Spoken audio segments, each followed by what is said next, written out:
Alright, hello for the third time, everybody. It is May 15th. It is now 12:35 and 50 seconds. This is take 3 for mini number 2. I hope everybody viewed the previous two videos of the website crashing as I tried to attempt to run this.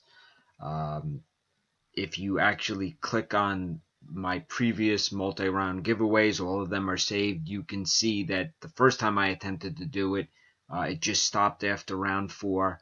The second time I attempted to do it, it wouldn't even randomize the dice. But hopefully, let's hope the third time is a charm. Okay, so over here again, same 28 filled spots. All right. First place is going to get spots 13, 17, 19, and 20 automatically. Second place, spots 21 and 24.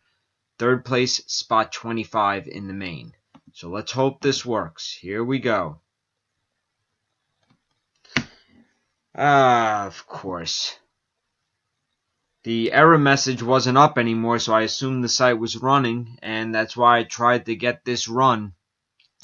But as you can clearly see, it is 12:37 and change. I can't see because the clock is frozen as well.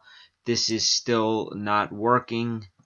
I'm going to give it an extended period of time for Random to fix their website.